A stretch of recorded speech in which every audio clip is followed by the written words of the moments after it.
present, oh, to live in the present moment is a miracle. The miracle is not to walk on water. The miracle is to walk on the green earth in the present moment, to appreciate the peace and the beauty that are available now. We are here to awaken from the illusion of our separateness. That is from Thich Nhat Hanh. Let's take a moment to honor the life of this man born on October 11th, 1926, and obviously, for well, most of you might know, passed away just yesterday, January 22nd.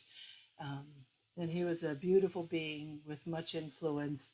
And I'm glad that I'm doing my mala bead workshop today, knowing that his spirit will be there with us. So let's just take a moment to close our eyes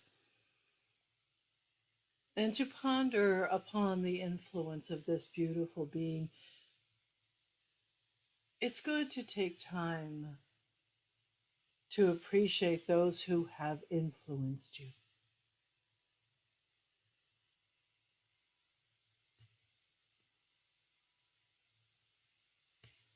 Thank you. Thank you for that time. So, like Barry said, what does it do? It does what you say. It does what you dream. It does what you ponder. It does according to your cumulative state of being. God, spirit, life, energy does according to the welcome that you have provided. It does not do for you, it does through you. And it is so easy to miss that distinction. It is so easy. And I often hear people talk about, and I, this is not a, it's going to sound like a criticism. I don't mean it like that. But when people constantly thank spirit, well, spirit can only provide through you and through your inspiration and through your yes and through your possibility. So you can be thankful for that incredible essence and the movement of mind, but please be grateful for your own intelligence and your own inspiration. It didn't come from outside you.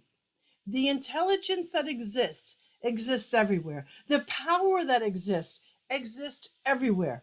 There is no place where it is not, there is no individual that is not available to. We're going to go into that in a greater way. This entire teaching comes down to what the master teacher Jesus taught. It is done unto you as you believe. And to be perfectly honest, I don't know how Ernest Holmes took that statement and turned it into this volume.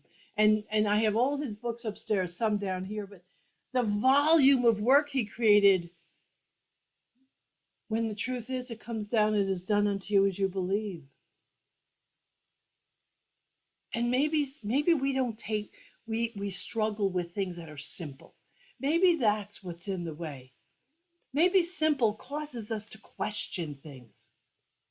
But this admonishment, you must look at your, and take this admonishment.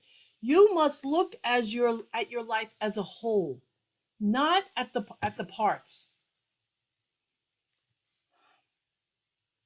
So most of us here use prayer, spiritual mind treatment, some form of that.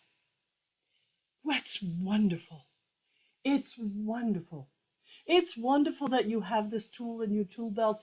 It gives me purpose, and I love, like Barry said, I love being present for individuals as a practitioner, as a minister, as a coach, as a counselor. I love the whole thing.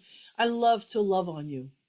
And Barry, if I were near you right now, I'd be just squeezing you after that story from when you were a child. However, it is good to treat. It is better to be so aware of your thinking, feeling, being, pondering, imagining as a total. Spirit, this spirit is always sourcing itself through you. There isn't a start and stop point. There isn't a here or there. It doesn't happen more to Barry than it does to Marilyn. It doesn't happen more to me than it does Neil, except to the degree of our receptivity and acceptance. And that becomes very difficult for individuals to embrace, because what happens is we get distracted by the stuff that's not working. We get distracted by the challenges, by the body pains, for example. And instead of realizing, man, I can do something about this, we get a little caught up in that and we think of what's happening as a limitation. Ernest Holmes said on page 41, the universe is impersonal. And I love this. It gives a light to wool. It is no. What? I'm going to back that up. That was a voice dictation. I'm like, what the heck? It gives a light to all. That's hysterical. Just like when I text, I often don't read my text. Oh man, the things that go through. It is no respecter of persons. It values each alike. Its nature is to impart, ours to receive. When we stand in the light, we cast a shadow across the pathway of our own experience. Emerson advises that we get our bloated nothingness out of the way of the divine circuits. Okay, I want you in the chat to put in, what do you think is your bloated nothingness? What is that to you? It's an important thing to be able to know and identify, because if you can't know it and identify it, how can you get it out of the way? So share with us in the chat what you believe is your bloated nothingness. And let me see what comes up. Come on. Yes, yes. Ego number one. Yes, self-serving ego. Absolutely. What else? How else does it show up? Limitation. Yes. Life is hard. Yes, that's how we hold it. My bloated nothingness is my idea of who I think I am. I'm flawed. Yes, yes, yes. I love that you know. I love that you know.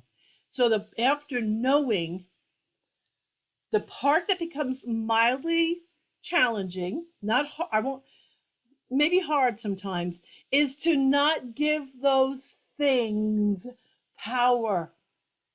It's like when you're sick, or if you have a little, I don't know, you have a little flu or whatever. It is difficult to not to not believe to it's difficult because we get caught in believing that the sickness is real in that moment. So the other things is righteousness. Righteousness is a real part of bloated nothingness. Judgments. You must learn, we must learn to judge rightly. Now, judging rightly is because I want to make healthy and informed judgments, but I don't want to judge to separate. And most people in this world today, and all you have to do is be on Facebook for a half a minute, is to recognize how we are using judgments to separate.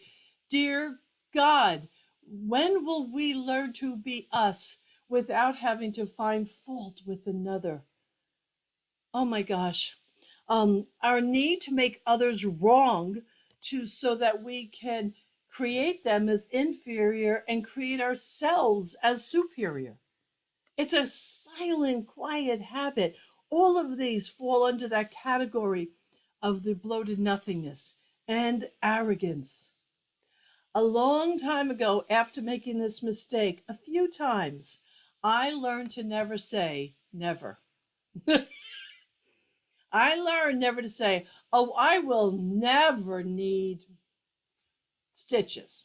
I'm just using an example. Because I can tell you that impulse, that the intense feeling that goes with, now hear this, that goes when you say, I will never, that feeling itself generates and invites spirit to fill it in, because you have a picture of something. Spirit responds to your imagination. It responds to your feeling tone. It doesn't know that you're kidding. It doesn't know you don't mean it. You get that? It does. When you say, oh, yeah, I was just yakking. Spirit is immediate. It is waiting like all around you right now. Imagine, like close your eyes for just a nanosecond and imagine that right now spirit is pressing in upon you, pressing in upon you, pressing in upon you. What do you want to give it? What mold, what jello mold do you want to give it to fill?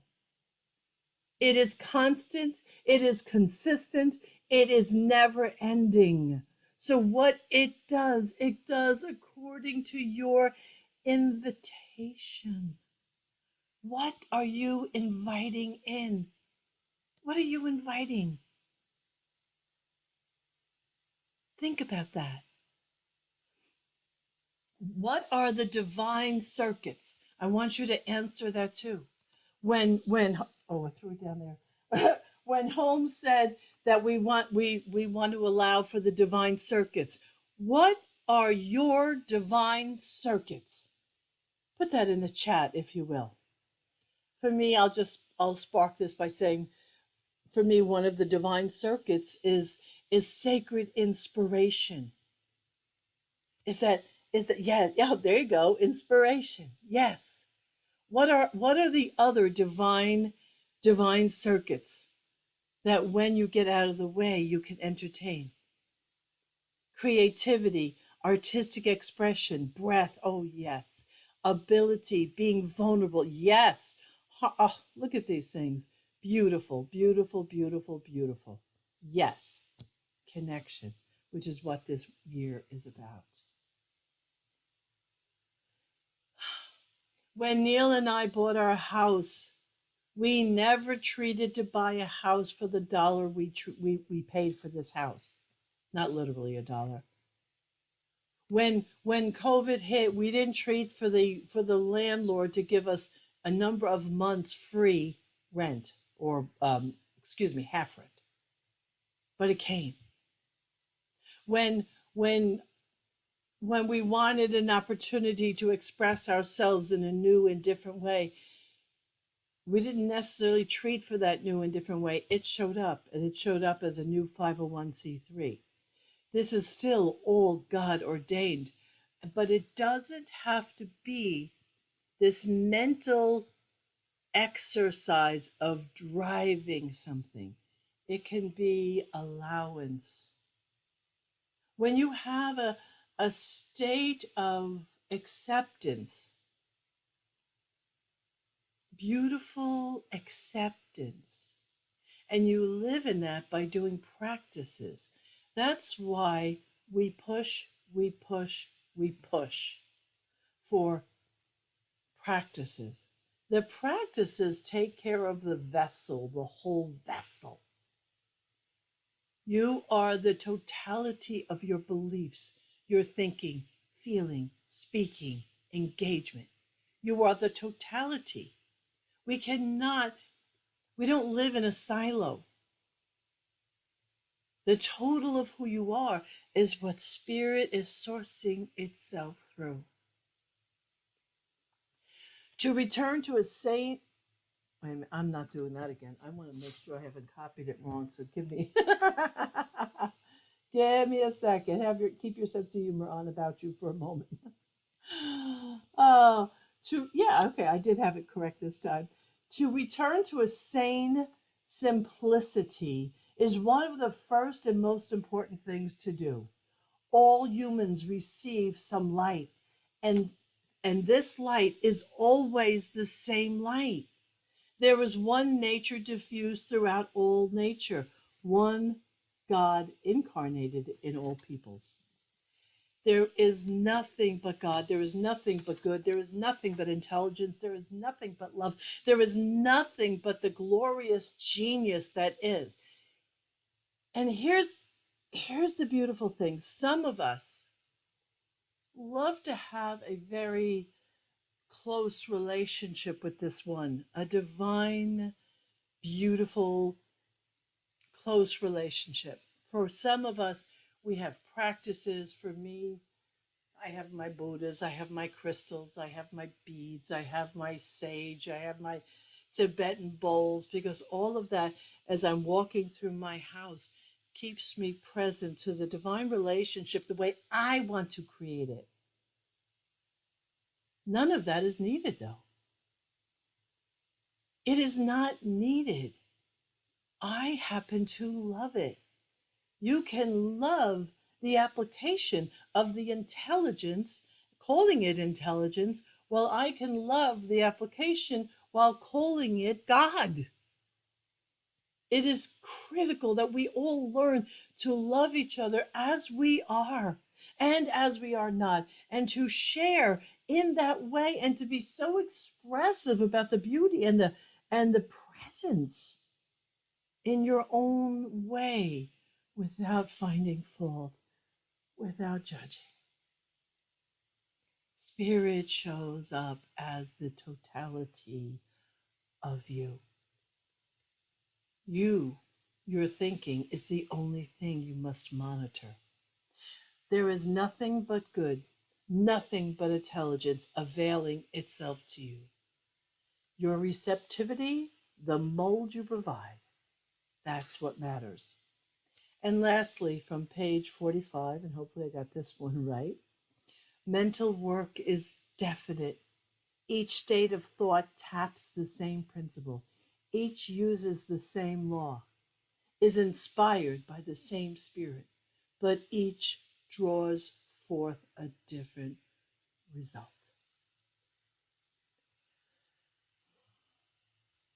It is done unto you as you believe. So the other day, I'm not just the other day, I'm coming out of let me say a few months of fog, a little bit of a fog. And I can't really explain to you, and it's too long right now anyway. But what happened was I was feeling, I was definitely feeling some discord. I was feeling a lack of harmony. I was feeling some upset. And I had a lot of ideas about, get this, and this is all the work what I do, and this is still what I did. Who was responsible? Can you imagine that after all this work, I almost slipped into that? And what happened was, and this is very important, I need you to hear this. As long as I pondered who was responsible, there was no movement, no lifting, no healing, no freedom coming to me. It wasn't until in a moment that I realized, oh my God, what am I doing? I am in charge of my happiness, no one outside of me. And the moment, I'm telling you, the moment I remembered who was in charge, the moment I remembered that I was the governor of my world, it lifted. It lifted. And a new set of questions comes in. And the new set of questions were, well, what does happiness look like in me? What does my joy look like day to day? What do I want to do? How do I want to be in my world? And you're going to think this is silly, but one of the first things that happened is I have a huge blanket I'm crocheting for the bed for my husband and I. It's a queen size bed. It's a big undertaking. And for those crocheters out there, the whole thing is done in half double crochet. It's a lot of stitching, believe me. And so it's been sitting next to me. I started it last year and I haven't gotten to it and I haven't gotten to it. It was like this blasé feeling. And suddenly, when that got lifted, I had a drive to complete it. Now, every day, I just want to pick it up and I want to have it in my hands. And now I'm asking myself, well, what is the next creative project I want to do? Because I remembered who I was. And I remember to whom I belong, but that whom is the way I have a relationship with my spirit. If life feels challenging, what are you pondering? If you're not feeling, what are you believing?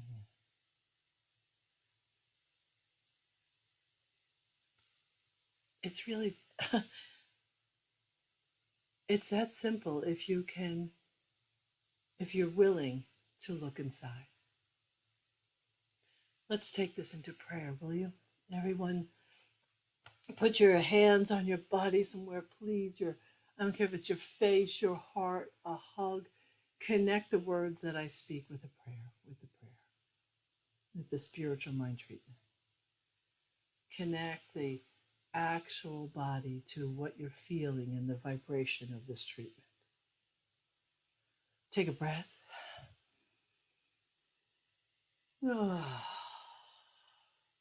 There is a power, a presence, a love, a beauty, an intelligence, an inspiration, a good that is so very good that is availing itself to, through, and as each of us right now in this moment. Absolutely each person listening. And as we are connected to the entire globe, as you and I ponder the relationship that we have with the divine, all individuals are lifted. All family are lifted. As we remember that we don't have to subscribe to pain, to suffering, to judgments.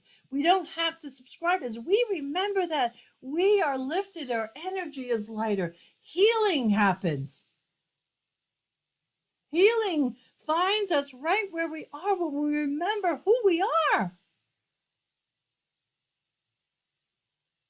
There's no one that can love you more than you love yourself. And there's no one that you can love without loving yourself first. The flow and the activity of love through you is beautiful and glorious. Oh man, I feel it. You can, if you pay attention, you can feel it moving up your spine. That is the presence of the vibration of love, of spirit, seeking to avail itself. It is stunning. It is stunning. So as we each allow for this experience, let us just continuously breathe into it and let every breath be a prayer. Let every breath be an affirmation. Let every breath be an acceptance of good and very good. For this, I am so incredibly grateful. And I surrender this word to the one that dwells within with bountiful, bountiful loving gratitude. And so